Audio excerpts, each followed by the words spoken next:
Hello, everyone, and welcome to Conversations in Horror, the podcast. I am your host, Kevin L. Powers. I'm also the owner operator of Something Wicked Entertainment and Events, and welcome to our program today. Now, I hope you've been with us for a long time because I hope you know that what we do on our show is that we take one individual film and me and my special guest kind of have a conversation about it, which means that we kind of critique, analyze, we have a lot of fun with the movie that we're talking about. And I say fun because the movie we're doing today is going to be fun. At least I hope it's going to be fun for you and for us discussing the film. And to talk about the film, before I get to the title, to talk about the film with me today, I have a special guest, Mr. Philip Bray. I want to thank you for joining me, Philip Bray. Thank you for having me. All right. We are glad to have him back on the program today because the film that we are discussing today is the Rocky Horror Picture Show, which is celebrating its, I think, 50th anniversary. I think it's 50th. Yep, it's 50. 50th anniversary. And I know a lot of you out there are saying, what? We're talking about this musical on Conversations in Horror? Yeah, damn right we are, because there's a lot of mixture of horror in this Frankenstein-esque. I mean, horror's in the title. Yeah. It's all in there. Now, before I get to my opinions on this, first of all, I have to know, Philip, exactly when you first encountered the film. What was your impressions? You have to tell us that first. Okay, so I am on the younger side. I'm in my early 30s. So obviously I wasn't alive when Rocky Horror came out in theaters. So for me, I was first introduced to the movie itself in high school. I had a friend who was obsessed with all types of things, and Rocky Horror being one of them. And so we had a movie night one night, and they introduced me to Rocky Horror Picture Show. And then I was introduced to the more famous version of what you would say Rocky Horror Picture Show, with the live performance shadow crew of it. My college does every year in October. They do the shadow crew like version of Rocky Horror Picture Show every year. So I have been so when I was going to college, I was a part of that, of like behind the scenes. I even auditioned to try to be in it. I was not successfully casted in it, but I did audition for it and stuff. So I am well versed in Rocky Horror Picture Show. So I'm gonna preface this, everyone out here, because it'll be a funny story when you hear the whole thing. So I saw this when I'm not old enough to have seen this movie when it came out either. So I did not watch this until someone told me that I should watch it. And everyone who knows me on this program knows that I have never been the biggest of musical fans. And there have been only two musicals in my entire young adult life in which I god-awfully hated. One of them was Grease, which I still hate. And the other was Rocky Horror Picture Show. I hated this movie, hated it when I first saw it. I didn't get it. I didn't like musicals. I didn't get it. I know I didn't get it because the only time, how I came to be the person I am today, which I can enjoy the film now, is like you, Philip. I watched the film with a live audience, performing in front of it at, I forget was it Ponce de Leon Theater here in Georgia. They used to do it like every once a weekend for the longest time. And one of my actor friends, played Frankenfurter in this production. I didn't know he played that. I went to go see it with my girlfriend at the time, who dressed up like Magenta. And I'm like, God, why am I seeing this movie? I hate this movie. I hate this. Why am I? But, I was dating someone at the time who loved this movie so much that she dressed up like Magenta. And we went to go see it at midnight. And I must have had the most fun I've had watching a movie because the entire fucking audience was into this. This was like a tradition. They were over half the audience was dressed up. They were interacting with the actors who were interacting with the projection behind them. And dude, I finally got the movie. I didn't get the movie when I was younger because I just wasn't in that mindset. I got the movie when people were performing it, and the audience was so into its execution. I was like, oh my god, it's like a light clicking off. I get it. I get it. And then, of course, that impression. I didn't want to ruin that impression because that impression stayed with me with the fact that this is one of those rare films where both the people performing and the movie itself and the people in the audience all get it. And it's a different type of experience when you see the film like that. I've never seen the film since then. I still remember that like you had people going up and down the aisles with the candy, selling the candy and popcorn, dressed up like Magenta and Columbia. It was so freaking amazing. I didn't want to ruin that, so I never saw it again until now.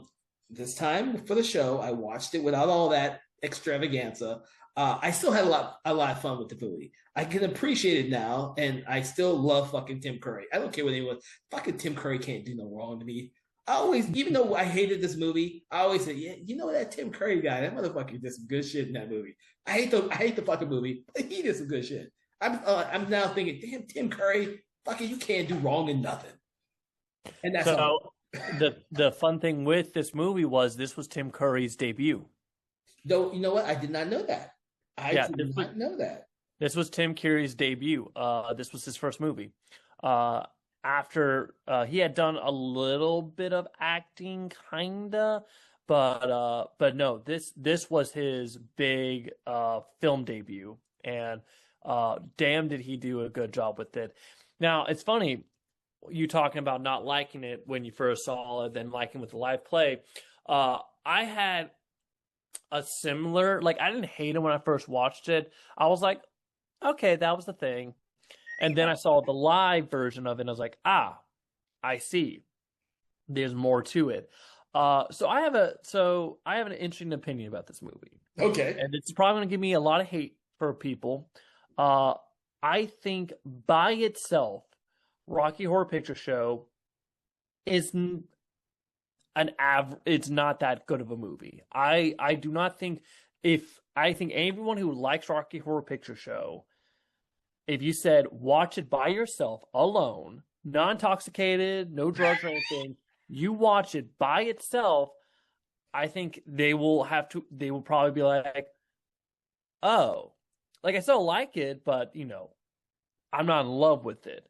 I think this movie, it's funny because and I'm sure you remember, Kevin, for our listeners, if you haven't listened to, watch Repo the Genetic Opera episode, because in that episode I mentioned how that movie would have been a lot more successful if it was a Rocky Horror Picture Show like thing. That is basically how it would have fully embraced its cult following.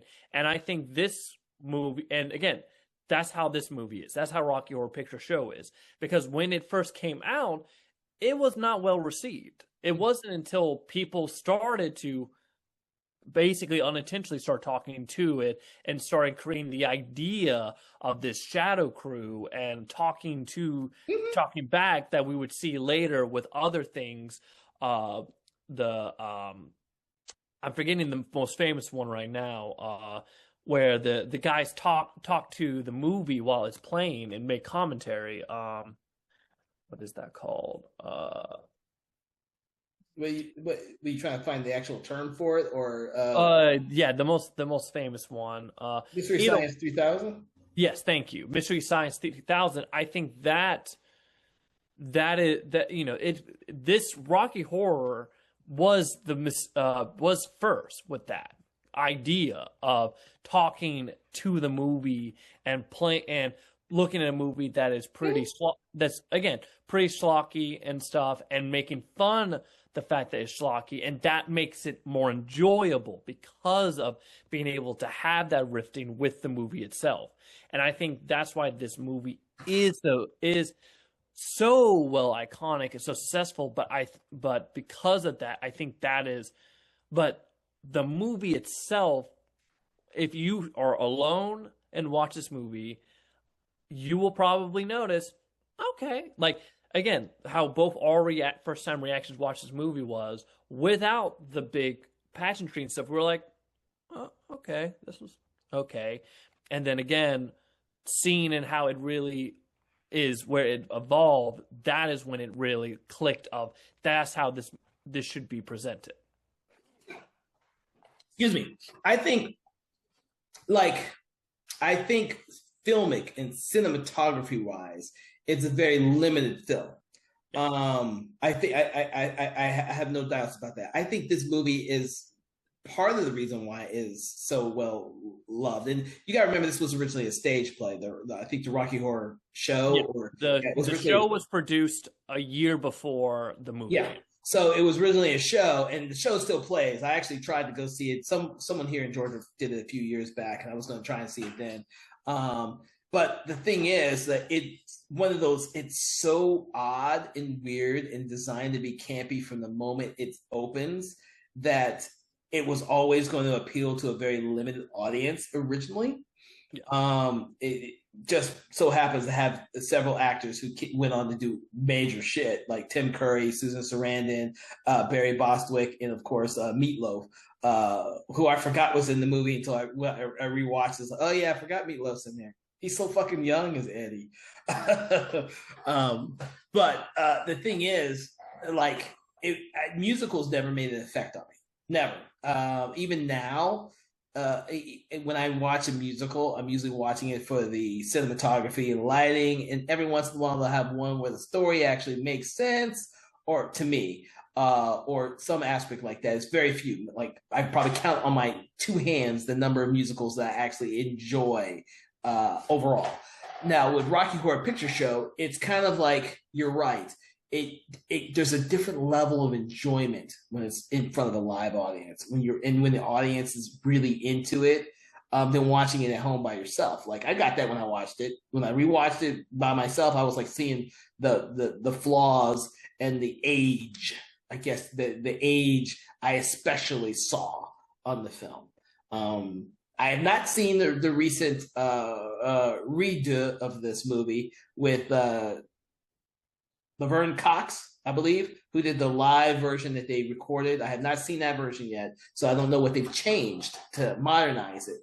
So, and that's another reason why, again, I think this story, this media only works well in a live version, because basically, like everyone, the recent version of it, I think they call it like Time Hops Again, was not good, and it was really well panned by everyone and stuff, because again, it was a live TV.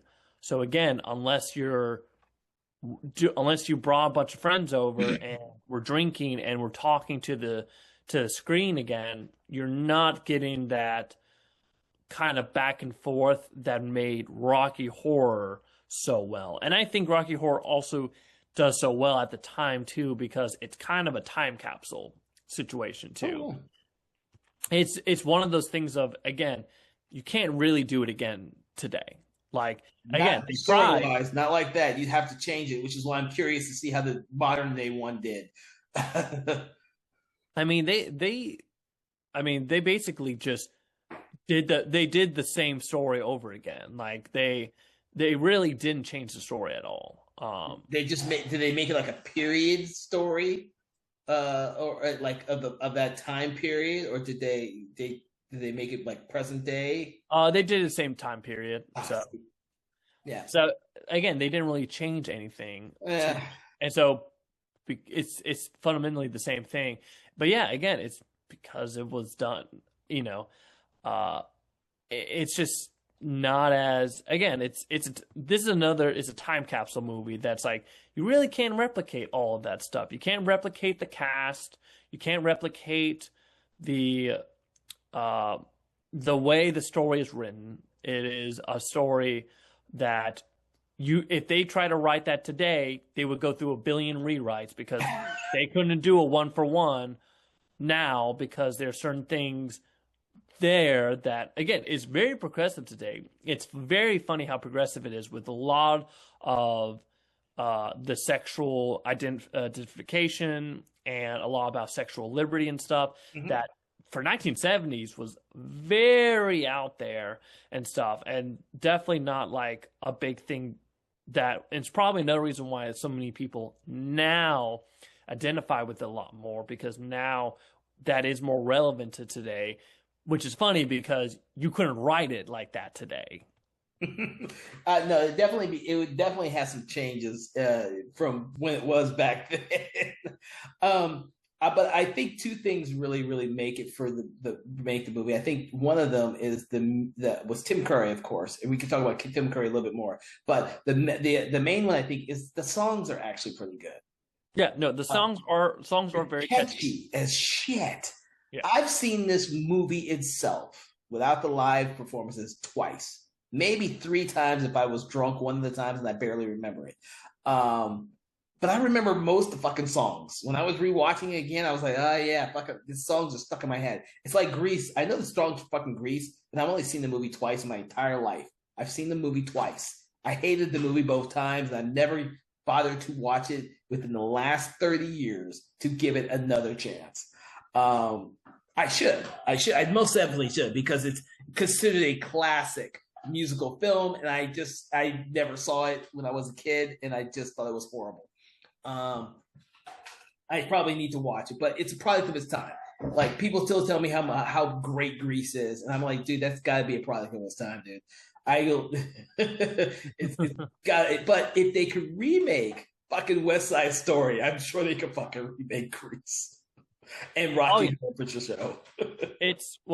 Rocky Horror is, again, they kind of tried and it failed. Honestly, Grease, I'm honestly surprised they haven't tried to yet.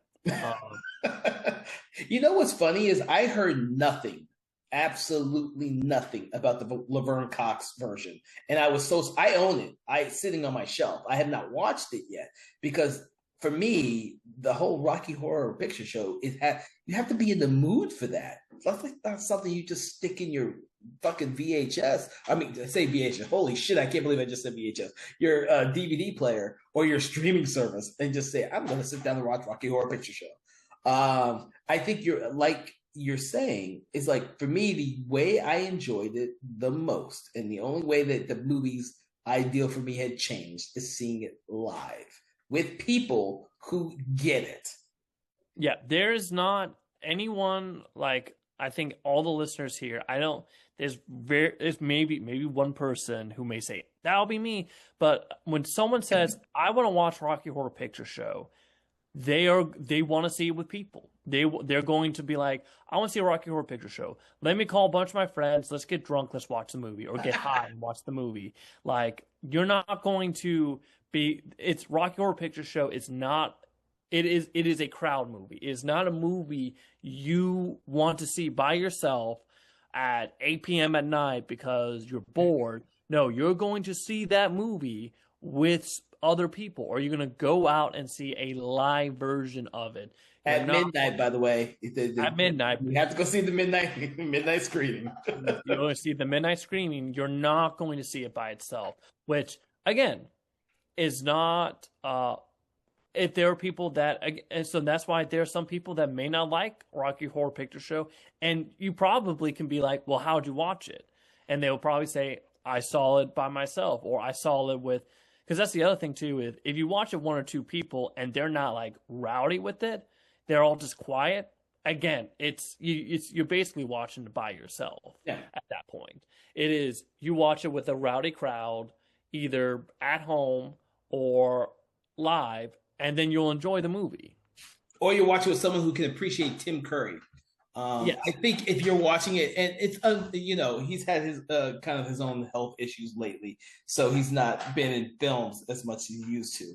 But there are certain films that he's extremely iconic for, and I'm not going to say it, even though I just said Stephen King's It as Pennywise the Clown, but he's really iconic in this film and in Clue the movie. And Clue the movie was the first movie I ever recognized him in.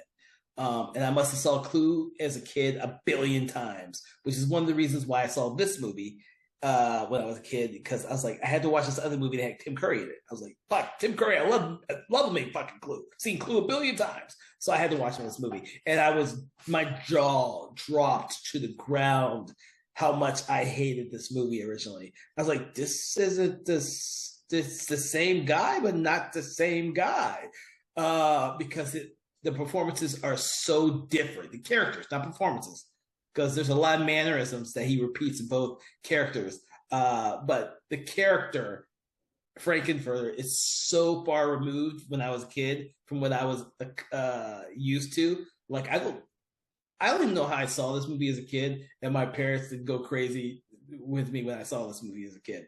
Uh, but I did grow up with two sisters who loved musicals, so that could have been it as well. Oh yeah. Well, it's funny too. I mean, everything with Frankenfurter.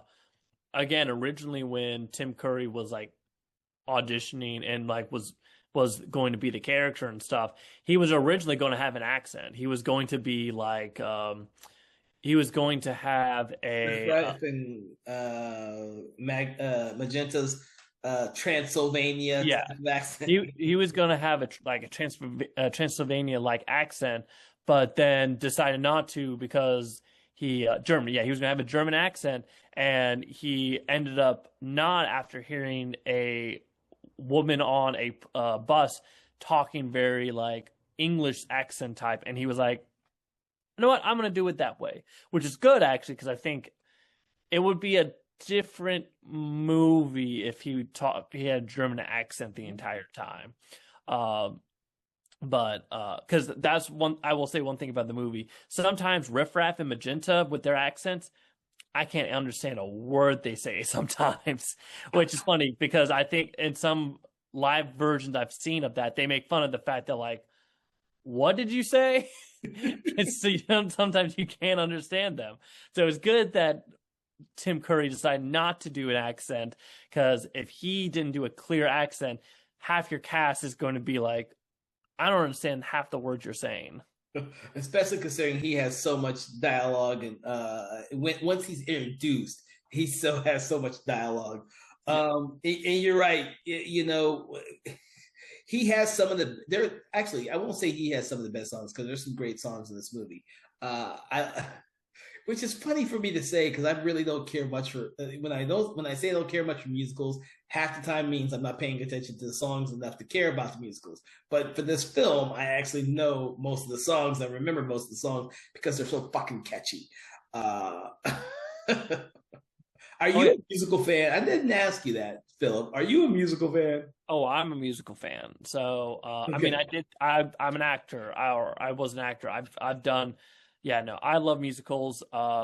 There is, uh, and the thing with musicals is like, there's two ways with musicals of, oh, I'm going to just sing whatever. There's the I'm going to sing my emotions out, and then there's a we're just going to have like catchy songs have catchy songs.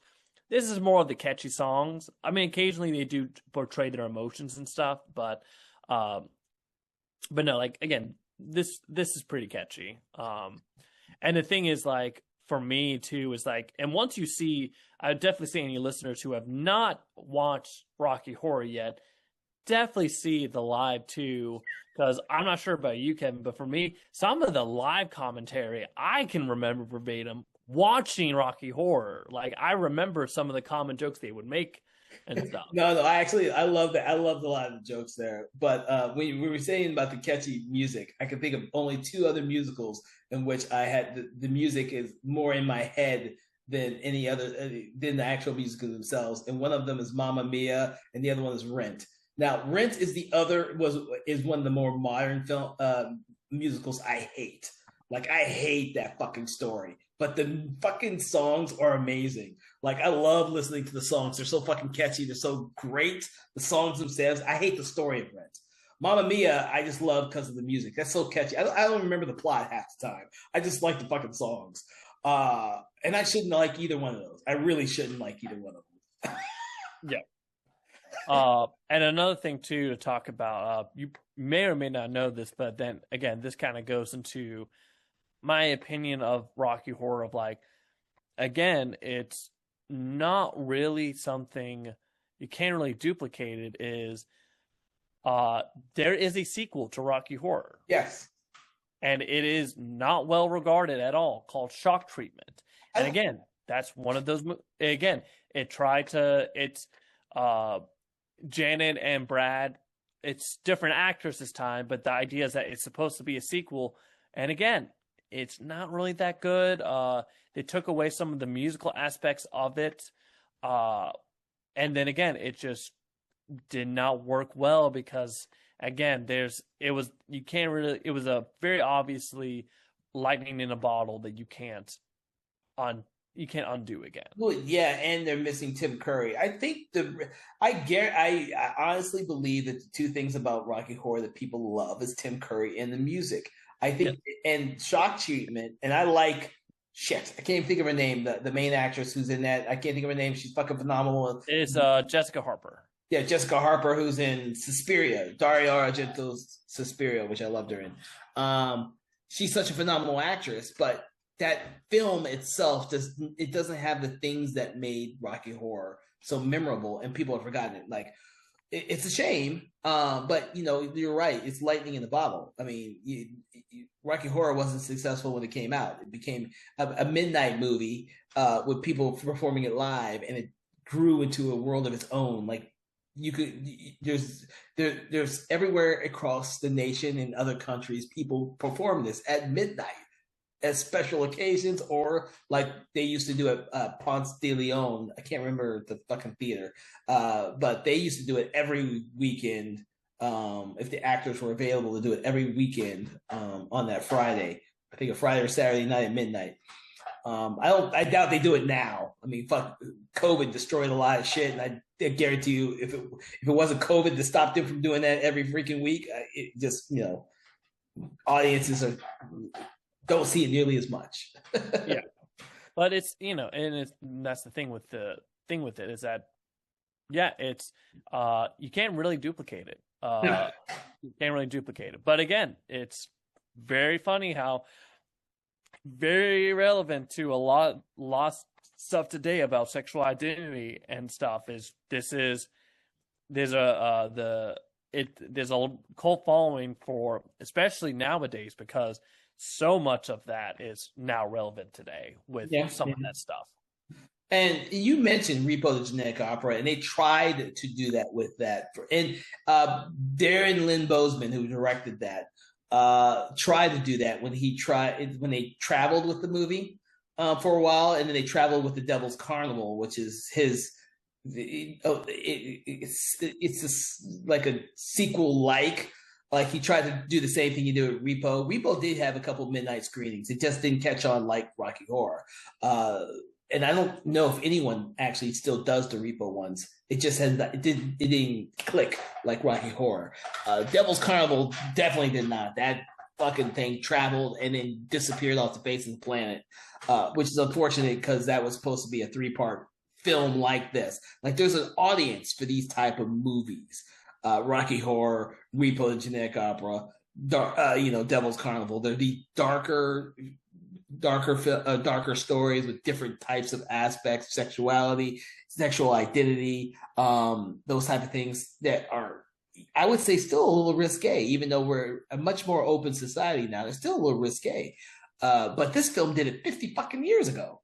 Yeah. This was before anyone was even thinking about it on the mainstream. Like, this wasn't mainstream at all back then. Yet this movie was made and had a theatrical release, and is now a cult film that you could literally find probably in every city across America at some point. They probably do a midnight screening at some point as a yearly thing, if not weekly. Yeah, no, definitely. And it's a thing too of, so it's, I don't know. The other thing with this movie too and stuff, and it's kind of funny, because a lot of it's kind of a commentary of the old Hammerstone like horror movies and stuff, which is funny how audiences, like young people today, still like Rocky Horror and stuff. And again, I think a lot of that has to do with the Tim Curry and his sexualization, because I know there was a lot of stuff when I watched it, like RKO. I don't know what the heck RKO was. RKO Pictures. Didn't know what that was. Again, I had not watched a lot of those old Hammerstone Universal movies and stuff. So a lot of like the references with, again, Rocky being a being Frankenstein and stuff. Like, Frankenstein's monster. yeah, Frankenstein monster stuff. It's like I knew differently about Frankenstein monster, but a lot of the stuff, even the beginning, the first song, the science fiction double feature, talking all about that. None of that connected to me at like when I watched it as a kid, Well, or when so I was watching younger and stuff. you bring up a good point because when I rewatched it without being live, I picked up on a lot of these subtle things that I didn't know. I wasn't paying attention because there was people riffing on it as it was going on. But like the whole opening is the old dark house syndrome, where you have these people in a car whose car breaks down in the middle of nowhere, and they find their way into a dark castle where they're trying to find a way out, but these people or other people get in their way. The RKO thing, I don't recall if I remembered that or not. I definitely picked up on it this time because I know what RKO is, and I've seen lots of old school RKO movies, and of course, Rocky being Frankenstein's monster was a given, but I didn't know that Magenta eventually has her hair done like Bride of Frankenstein. Like I didn't see that. I thought that was kind of funny, exactly. And then of course there are a lot of these subtle things in the background because you have the picture of Mona Lisa in the background of one scene. It was like they did a lot of little details like that when you rewatch the film and you're paying attention, you see them. Like when you're watching it live, I will say this: when you're watching it live, you're not paying attention to the details in this movie at all. You're paying attention to the spectacle. So the two times I had seen this movie before, the time when I hated it, so I definitely wasn't paying attention to details, and the time when I saw it with a live audience, when I'm too busy watching the spectacle, I picked up on the details this time watching it. As a filmmaker, that's kind of cool for me to see that. Some of the cinematography for like when the RKO, that whole end sequence with the RKO thing, and Frankenfurter when he's revealed behind the curtain for the first time, and then you see him fall into the water, and that whole above the pool shots and all that type of stuff is really cool. It's stuff that you would see in a Hollywood musical back in those RKO days. That's the thing I started to pick up when I rewatched the film without the live audience. I thought they're very clever. These are people who actually liked the old time film making, and they try to implement some of that stuff in this film. The dance sequence. Let's do the time warp. The time warp. I don't know the actual titles to these songs. I just remember the catchy words. Let's do the. Yeah, you're correct. It's that the way they film that is like they're training the audience how to do the actual dance steps. Like, dude, you wouldn't see that in the musical nowadays, but that was something back then. That these are new dances. We're creating new shit. We need to teach you how to do it so you can go out there and do it. I actually found those type of details really cool. So, oh yeah, no, it's definitely. Yeah, it's funny because and a lot of people watching Rocky Horror probably never even, I know, like I watched it, a lot of the sci-fi stuff and all that, I was like, it was just weird for weird sake. I never thought about it being like, oh, this is kind of like parodying these, or it's a reference to this and stuff. So it's funny that like the spectacle and the music has kind of absorbed the rest of the original intent of the movie to a point, but it still doesn't like harp it for an audience member and stuff. It's just if they, like you said, if they actually like sit down and really pay attention and they know a little bit more, it's like you said with Magenta changes her hairstyle to be Bride of Frankenstein and all that stuff. That's stuff that could be rewarding if you pay attention to it. But again, you can completely ignore all of that stuff and still enjoy this movie with a group because of the spectacle of it. Oh yeah. So that's one of the things I'm afraid of watching an old movie like Grease. I was like, I think the only way I'd enjoy that is if I was watching it as a spectacle movie with an audience full of people who actually could appreciate it. So, because I sure the fuck can. But for me, it's a little easier because this film has elements in it that appeal to me. The Frankenstein story is one I absolutely love, and it's very familiar to us sci-fi and horror fans. And even though I think this only has one real death in it, which is when Eddie gets killed. But other than that, this is a pretty bloodless affair movie. Like it's the context for what's in the movie, because it's using the sci-fi and horror aspects than more as any song or anything else in this movie. But it is a movie that has appealed to a wide genre of audience members, which is why we're talking about it. You can't, if you ask horror fans anywhere and you ask them for what's a horror musical that you can recommend to me, they're going to mention the two they're going to mention is fucking Rocky Horror Picture Show and Sweeney Todd. Like, those are the two that they're going to mention. There's some other ones out there, don't get me wrong, but they'll probably say Phantom of the Opera next. But Rocky Horror Picture Show like, that's going to be at the top of most people's list, despite the fact it has very little horror elements in it. Oh yeah. So, Tim Curry. We haven't talked about Tim Curry enough.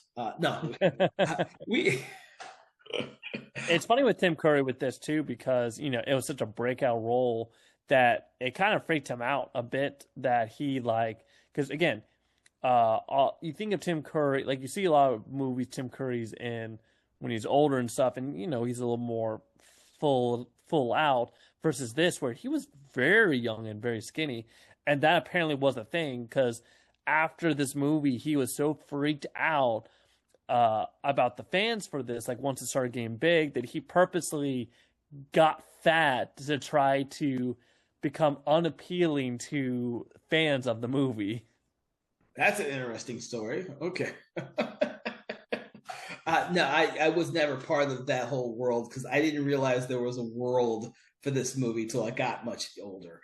Not even when I was in college did I realize that there was a world outside of for this movie. Like I said, I kind of dismissed this movie for the longest time, and then of course I took a day to the midnight screening, and I was like, holy shit, this movie's crazy. So picture this, everyone. So if you really hate musicals and you really hate this musical in Ideal, and you decide that because your significant other decides that she absolutely loves this movie and would love to go to a midnight screening, and you kind of surprise her by, yeah, honey, we're gonna go in this date to go see this movie, and then you show up and she's dressed up like Magenta, and then it clicks to you how much of a cult audience it is, because you're not really. I was not expecting her to do that. I just kind of showed up and she was dressed like Magenta, and I'm like, who the fuck is Magenta? Because I couldn't remember any of the character's name. I hated the movie. Who the heck did I remember anything? But when you see people performing this, the performers are performing and talking back to the movie as the movie's going on. They are 150% engaged in what they are doing, which makes you 150% engaged as an audience member. And then you see the audience members also engaged 150%. They're dressed up. They're interacting. They're interacting with the actors because the actors are constantly coming into the audience to talk to the freaking people out there.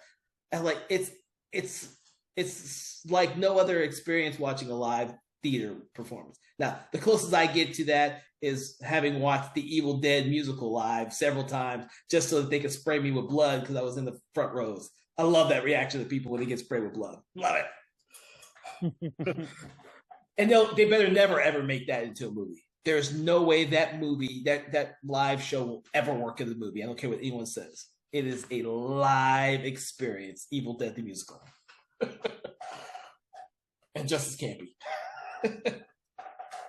All right. Do you have anything else to say about Tim Curry in this film? Not really. I mean, again, he does it. Like he really is. Again, it is Tim Curry's movie. Yes. The movie would not be as strong if another actor was put in this, and it definitely. Again, I love Tim Curry in everything he's in, and this put him on the map. And again, I'm very thankful for that because again, Tim Curry's awesome. I do hate all the health complications he's had and stuff, so he's not really able to act anymore. But everything he was in, again, just such a recognizable voice and such again, such a good actor. Yeah, hopefully we'll get around to some of the other movies he did, like Stephen King's It, and of course Legend. The guy is just phenomenal in everything he does. All right, so I gotta talk. We have to say something about Susan Sarandon because I keep forgetting she's in this fucking movie. Because until I watch the movie, I keep forgetting that she's in the movie. I was like, oh shit, I forgot Susan Sarandon's in this fucking movie. Like this was before she became, huge, and of course did Thelma and Louise among other great performances. And it's so funny because I keep wondering. When I watched it again, I keep wondering, did she sing this or is this someone else doing her voice? I was not 100%. I didn't look it up. I had time to look it up. I'm hoping it's her, but it's so it's like could be her, but it could be her. It's not like Tim Curry. That's obviously fucking Tim Curry singing that shit. But with her, it was like I wasn't sure. But it was weird seeing her in this type of role because I can't picture her in another film like this in her career. Now, I'm sure there probably is one out there, but I can't picture it. Like this just seems so far off the rail. Oh well, it's funny because she originally did not audition for this. It was an accidental thing because she came on set to say hi to Tim Curry, and and at the time everyone who auditioned for the role of Janet were good singers, but they didn't really like the acting parts, and so they asked Susan, "Hey, can you hey, would you be willing to audition stuff?" And she's like, "Well, I can't really sing." They're like, "That's fine. Just say happy birthday and stuff." And again, they loved her audition, and so they ended up casting her. But she had not planned to be in the movie originally. It was this circumstances with that. Do you know if she actually sang the songs? She did. Oh, she didn't? She did. She did sing the song. She did? Okay. See, I couldn't really tell. Like sometimes it sounded like her, and then sometimes it didn't. And you know how that is sometimes. They dub fuckers back then in the musicals, so you could never tell. And so I only noticed this recent time watching it. Like I would have never noticed the first two times. I just noticed this time because I was paying attention to all the details of the movie. So, but I had to talk about Susan because, I think she's one of those actresses that's done so many great movies in her career. So many great movies, like Tim Curry. And she's in this movie, which is the oddest movie for her to be in. Barry Bostwick, I could go. I could see him in this movie. Meatloaf, I can see in this movie.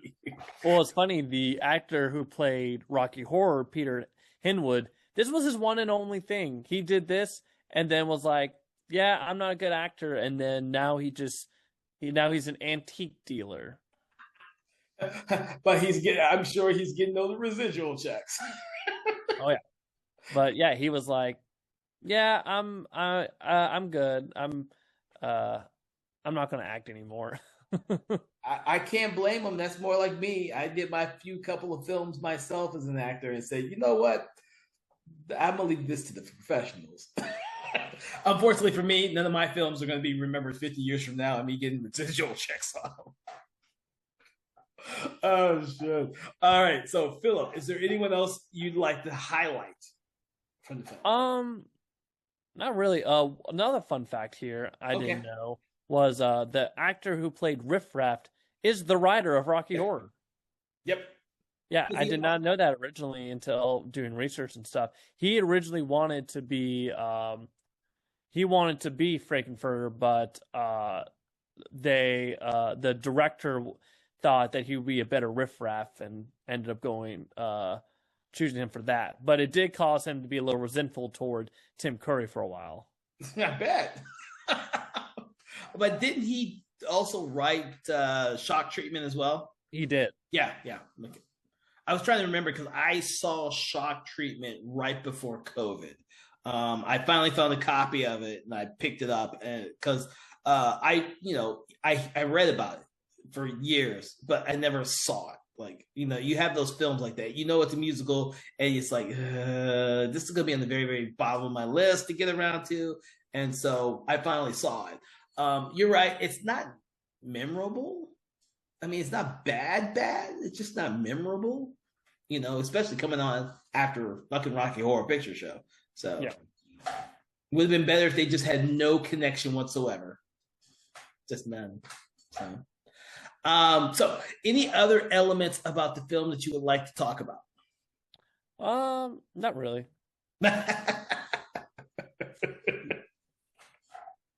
Oh, Jesus. Oh, God. So I'm glad you're a musical fan, Philip. Theater has put you into that mindset, and that's the difference between me, everyone, and Philip. I don't have that kind of refined background in theater, that appreciation for the musicals. I've only recently seen a live musicals, so I can understand that whole genre. It is the only genre that I am not really versed in as a filmmaker, film critique, analysis kind of guy. So it's always good to discuss these type of movies. And like we did an episode of Repo the Genetic Opera, and we've done this one, and I'm sure one day we'll do Sweeney Todd, Among Family Opera, and some of the other well-known ones. We'll get around to those. So if you have names of musicals that we should definitely check out, you should definitely tell us those. But I would like to leave everyone with these kind of thoughts, is that musicals can encompass mostly any type of genre. And as horror fans, we should embrace some of the more interesting aspects of these type of films that show up. I know it's easy to say Family Opera and Rocky Horror Picture or Repo the Genetic Opera are automatically because some horror fan type stuff, Sweeney Todd, and this was a little outside the box. But that's what makes this movie special. Whether you see it live or not, if you're a film lover, a film connoisseur is probably a better word, you'll pick up on a lot of different elements like the RKO and the stuff that the filmmakers put in this movie to showcase that they are huge fans of the genre. They do this for a reason, because there are people out there who we like normal films, but then we need to explore and see other stuff out there. And what better way to do that than to check out a musical, So with that, what we like to do at the end of our program is we like to rate the movies, like 1 star to 5 star. 1 star being poor, 5 stars being amazing. Where on the spectrum, Philip, do you put the Rocky Horror Picture Show? I'm going to have to do it in 2 ways. I'm going to have to review it live and by yourself. Live, if you haven't done it, it is a 5 out of 5 for live experience, because it's something that, again, if you haven't done it, do it. It's definitely something you should do at least once in your life. See it live. Mm-hmm. Or just as a movie itself, it's kind of a 3. Okay, so and for everyone listening, I'm actually going to do what Philip did, which is do both versions, because I do implore people, if you want to see this movie, you should definitely see it live. A midnight screening with an audience who can appreciate everything that you're watching. Definitely see it live. Like, find out when it's doing. If some place is doing it live, and definitely go check it out. And if if it's not at your town all the time, like it was here in downtown Atlanta, then you definitely need to check it out live whenever they do it, because it is truly one of the more enjoyable theater experiences that I've ever had. That being said, I've only seen the movie twice as a regular movie. I do enjoy the movie now, but because I don't watch musicals, I probably won't see this movie again, like by itself, not live, in another 20 years. So I'm gonna give the film a 3 as well for that aspect. It's a decent musical. It's not Grease, which I would give half a star right now. I'd give it half a star until I rewatch it. It's not that. So that's has a lot going for it. But I do think that for the most part, watching it by yourself, it is a film for an acquired taste. Whereas watching it live, I believe anyone can enjoy it watching it live. That is a big difference that I see with this film. So With that, Philip, I want to thank you for discussing this film with me on its 50th anniversary. We want to celebrate its 50th anniversary, which is another reason to go out there and watch the Rocky Horror Picture Show.